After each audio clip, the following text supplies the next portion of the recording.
ليلۃ القدر کو لوگوں نے یہ سمجھا ہو کہ یہ شاپنگ کی رات ہوتی ہے یا عید کی تیاریوں کی رات ہوتی ہے، میرے عزیزو اتنا حسین موقع جس کو مل رہا ہو جہنم سے آزادی کا، اگر اسے پتہ چل جائے کہ جہنم ہے کیا چیز، اس کے دروازے کیسے ہیں، اس کے طبقات کیسے ہیں، تو میرے عزیزو شاپنگ تو دور کی بات، وہ جینے کے اندر مزے ہی ختم کر لے گا۔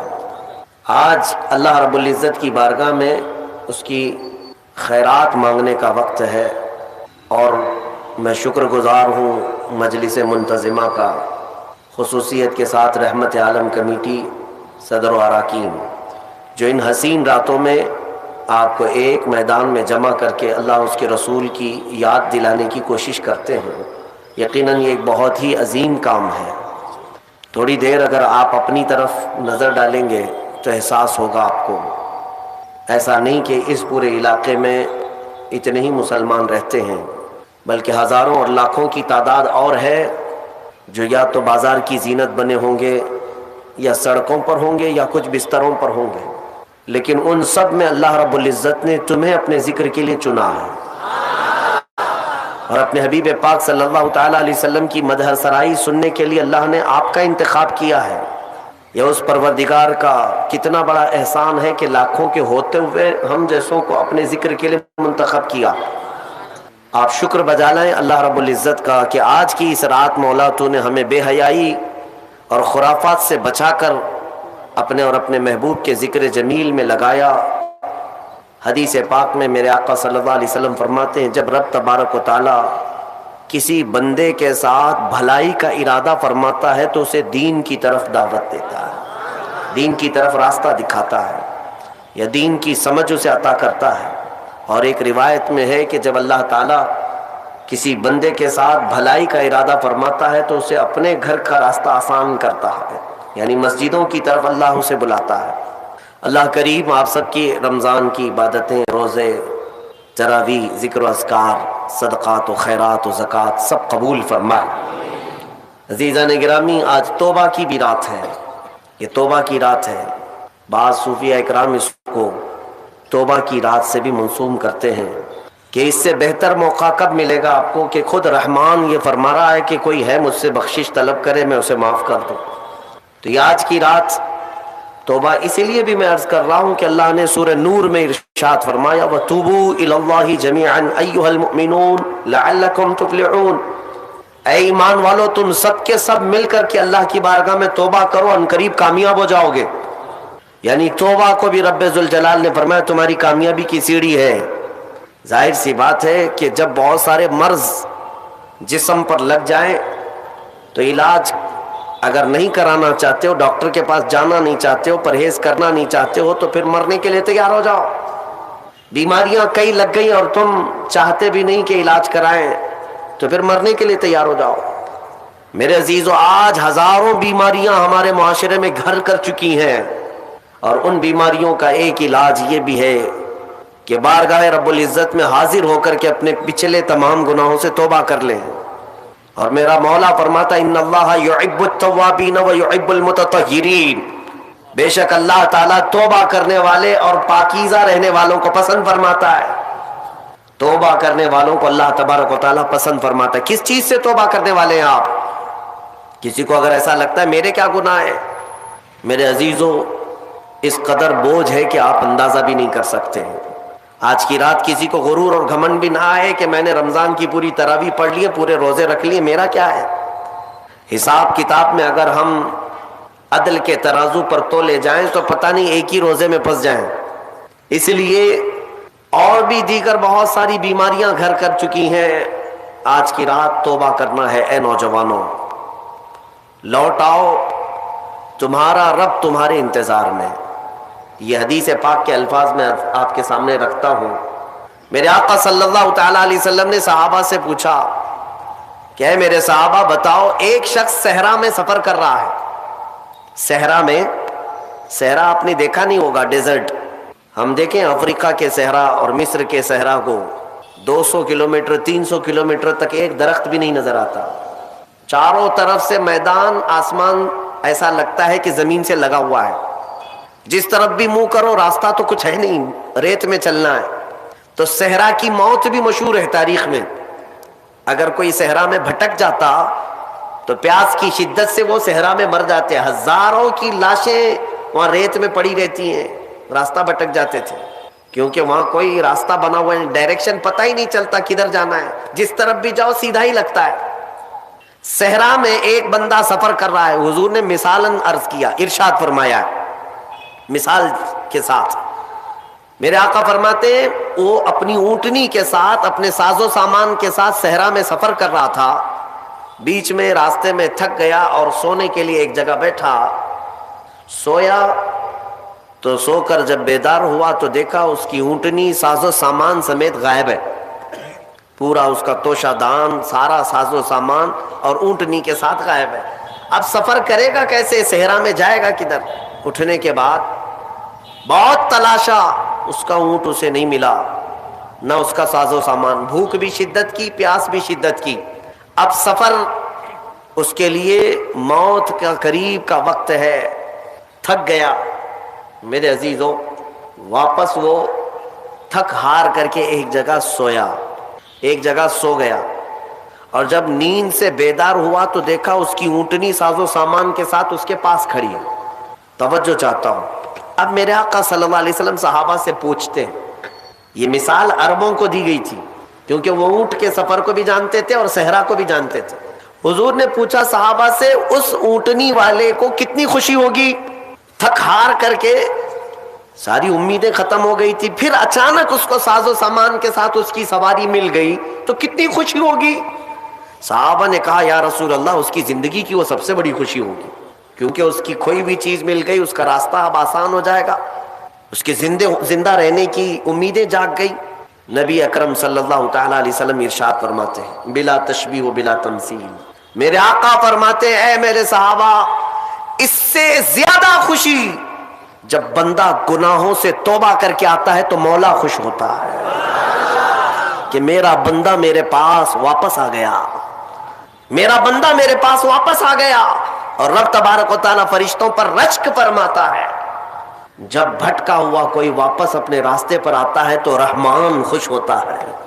میرے عزیزوں, میں نے یہ بھی پڑھا, ہمارے گناہوں کی وجہ سے, ہماری بدعمالیوں کی وجہ سے یہ پوری کائنات کی ہر چیز خفا ہوتی ہے. آپ کیا سمجھتے ہیں کہ یہ درخت تمہیں سلام کر رہے ہوتے ہیں, یہ زمین یا آسمان تمہیں دعائیں دے رہے ہوتے ہیں؟ یہ ہمارے گناہوں کو اپنے سامنے آنکھوں سے دیکھ کر کے اللہ کی بارگاہ میں کہتے مولا تو انہیں ہلاک کیوں نہیں کرتا. زمین بھی کہتی ہے کہ مولا تو حکم دے میں پھٹ جاؤں اور اندر ان کو سمو لوں. یہاں تک کہ فرمایا گیا سمندر روزانہ جلال میں آتا ہے گناہوں کی کثرت کی وجہ سے.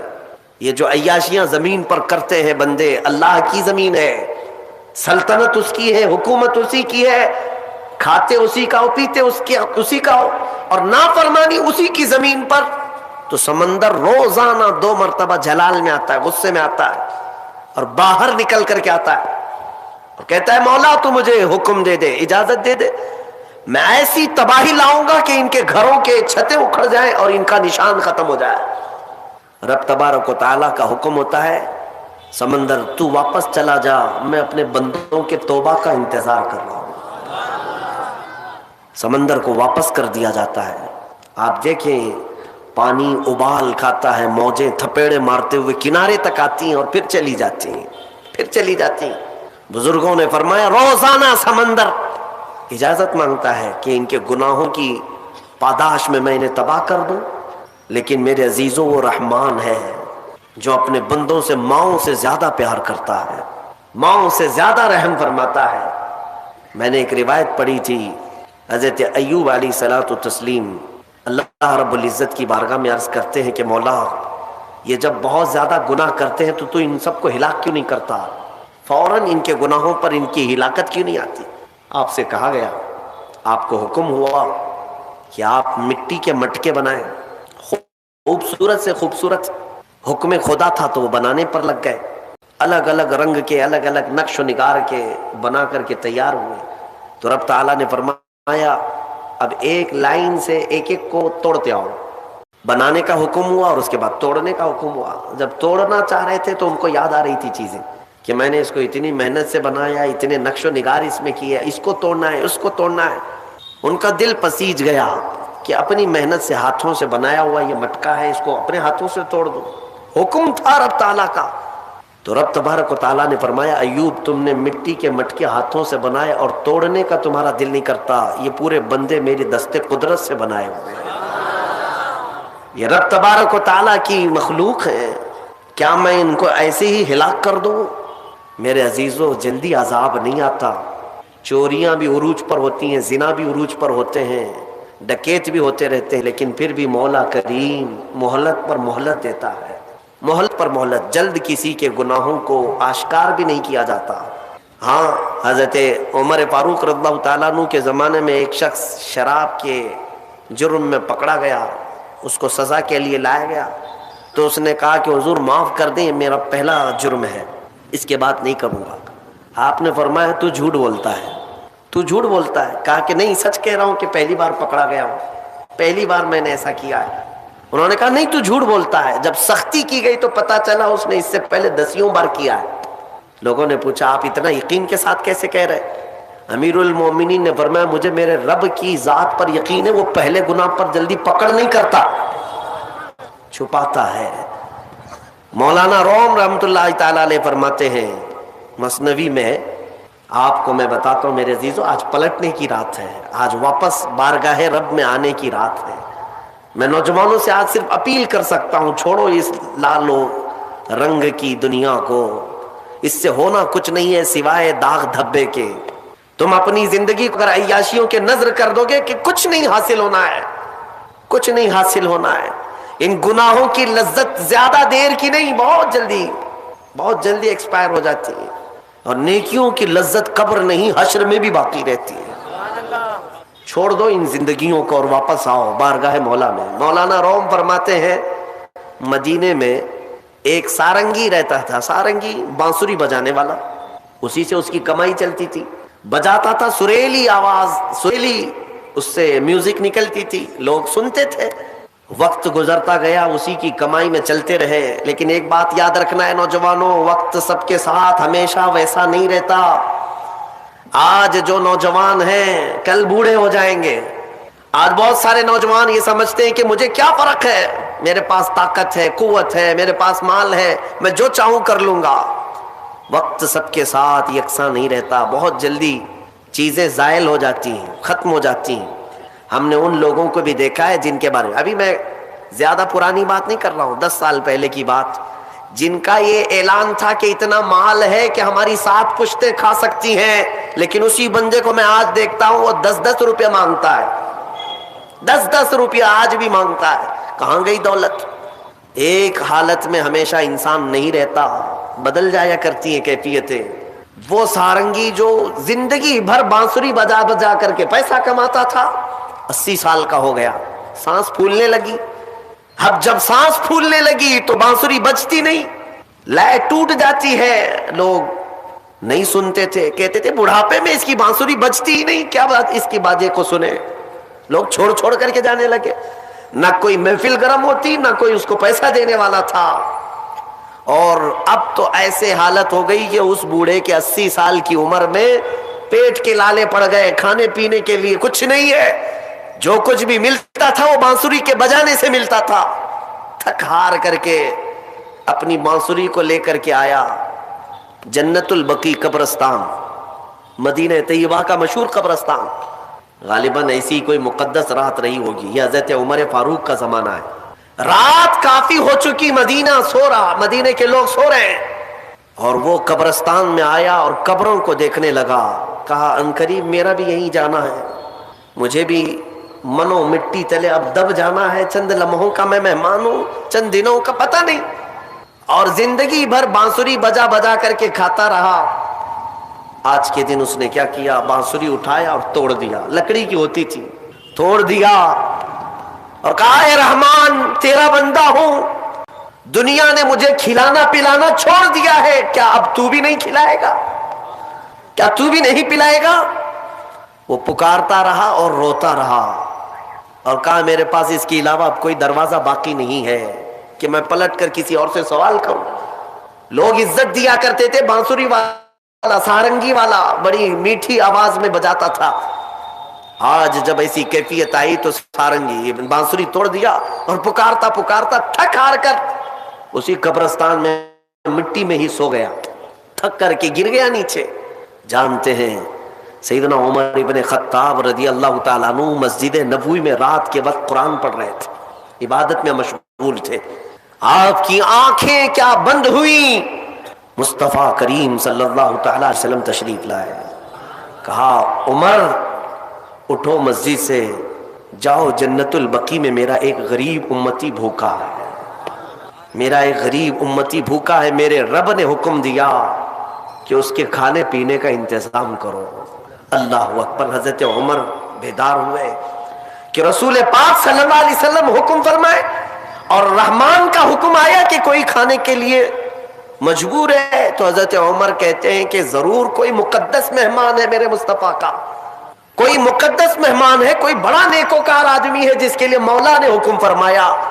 اپنے گھر سے توشہ بنوایا اور اچھی غذا بنوائی اور لے کر کے خود اپنے ہاتھ سے جنت البقیع آئے اس مہمان کو ڈھونڈنے کے لیے. کون مقدس مہمان ہے؟ پورے قبرستان میں کوئی نظر نہیں آیا اور اس مٹی پر یہی بوڑھا کمزور اپنی بانسری توڑے ہوئے گرا ہوا نظر آیا. آپ گئے، اس کو جگایا، پوچھا کون ہو؟ وہ جھجک کر کے اٹھ گیا اور سامنے امیر المومنین کو دیکھ کر ڈر گیا کہ کہیں میری سزا کا وقت نہ آ گیا ہو، کوڑے نہ مارے جائیں مجھے. اٹھ گیا. حضرت عمر نے کہا کیا تو ہی بھوکا آدمی ہے، کیا تو ہی پیاسا آدمی ہے؟ کہا ہاں امیر المومنین، بھوکا اور پیاسا تو میں ہوں. دسترخوان وہیں بچھایا، توشہ اس کے سامنے کھول دیا اور کہا لے کھا لے، تیرے کھانے کے لیے رحمان نے مجھے بھیجا ہے. مصطفیٰ کریم صلی اللہ علیہ وسلم کا حکم ہے. وہ بوڑھا ایک لقمہ کیا اٹھایا تھا کہ کرب سے اور درد سے رونے لگ گیا اور کھڑا ہو گیا اور پکار کر کے کہنے لگا اے مولا، اے رب قدیر، 80 سال کا ہو گیا، زندگی بھر لوگوں کو خوش کرنے کی کوشش میں تجھ سے منہ پھیرا رہا، آج ایک رات تجھے کیا پکارا کہ تو نے وقت کے امیر المومنین کے ہاتھ میرا توشہ بھیجا، وقت کے امیر المومنین کے ہاتھ میرے کھانے اور روٹی کا انتظام کیا. یہ کہہ کر کے وہ بے ہوش ہو کر گر پڑا. میرے عزیزوں، یہ آج کی رات میں تم سے اتنا مطالبہ کروں گا، دیر ابھی بھی نہیں ہوئی، پلٹ آنے کا وقت ہے. وَتُوبُوا إِلَى اللَّهِ جَمِيعًا أَيُّهَا الْمُؤْمِنُونَ، تم سب کے سب اللہ کی طرف لوٹ آؤ اے مومنو.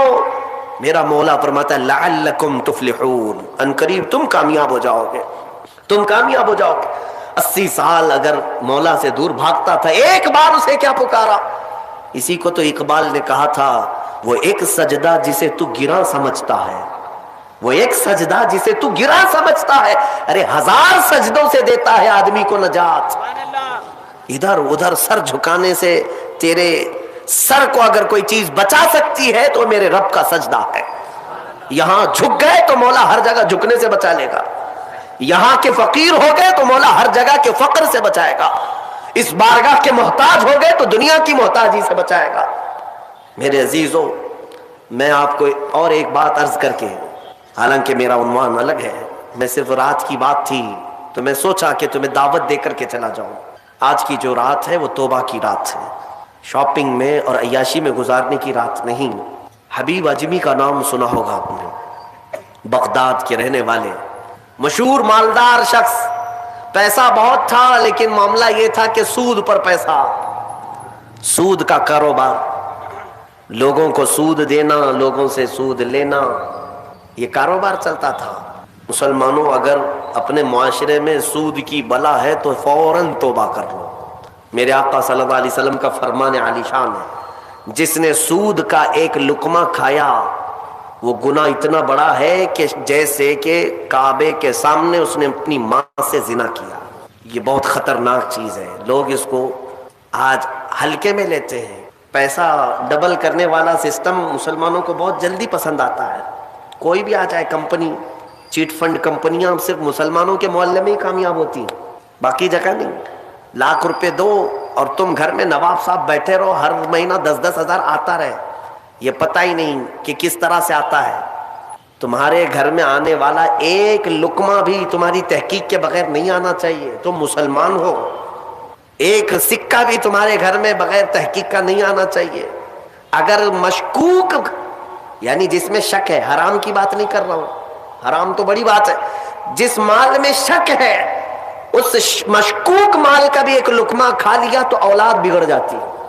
بزرگوں نے فرمایا اولاد بدتمیز پیدا ہوگی، بد اخلاق ہو جائے گی، کردار سے عاری ہو جائے گی. اس کا خیال رکھو. تو میں عرض یہ کر رہا تھا کہ حبیب اعجمی سود کا کاروبار کرتے رہے. ایک دن ایسا ہوا کہ اپنی بیوی سے گوشت لا کر دیا اور کہا کہ پکاؤ. بیوی نے کہا لکڑیاں نہیں ہیں. کہا کہ میں فلاں کے اوپر میرا سود آتا ہے، سود میں وہ لکڑیاں لے آؤں گا. سود میں لکڑیاں بھی، گھر کا آٹا بھی سود میں لا کر کے دیے. بیوی نیک تھی، سمجھاتی رہی. اس دن دعا کرتی ہے مولا میرے شوہر، میرے سرتاج، میرے رفیق حیات کو ہدایت دے دے. جب چولہے پر یہ ہانڈی رکھی گئی، کھانا پک گیا، یعنی سالن پکا تو اس نے اتارا. حبیب اجمی دسترخوان پر تھے. ہانڈی کھولی گئی تو اس میں پکتا ہوا خون تھا، خون کے علاوہ کچھ نہیں. حبیب اعجمی نے پوچھا یہ کیا ہے؟ بیوی نے کہا جب لوگوں کا مال سود میں لا کر کے دو گے تو اللہ تعالیٰ تمہیں دنیا میں ہی خون کھلا رہا ہے، آخرت میں کیا عذاب ہوگا. بات اثر کر گئی، بات اثر کر گئی دل پر، اور ڈر بھی گئے کہ اپنی آنکھوں سے دیکھا کہ پکتا ہوا گوشت خون بن چکا ہے. فوراً پورے جسم میں کپ کپی طاری ہو گئی. توبہ کیا، کھڑے ہو گئے. گھر سے باہر نکلے تو راستے سے جا رہے تھے، بچے جو کھیل رہے تھے، ایک بچے نے پکار کر کہا اے بچے ہٹو، یہ سود خور آ رہا ہے، اس کی چھاؤں کہیں ہم پر پڑ گئی تو ہم برے ہو جائیں گے. بچوں میں بھی یہ بات آ گئی تھی. حبیب اجمی کو آج دل پر بات لگی، میرا رب کسی کے لیے ہدایت دیتا ہے تو کچھ ذریعے بنا دیتا ہے. حبیب اجمی اب رونے لگ گئے کہ میں اس قدر خستہ ہوں، اس قدر بدنام ہوں کہ بچے میری چھاؤں سے بھاگ رہے ہیں. اب سوچا کہ اب میں سود نہیں لوں گا اور نہ ہی اس کاروبار میں. سب کو چھوڑ دیا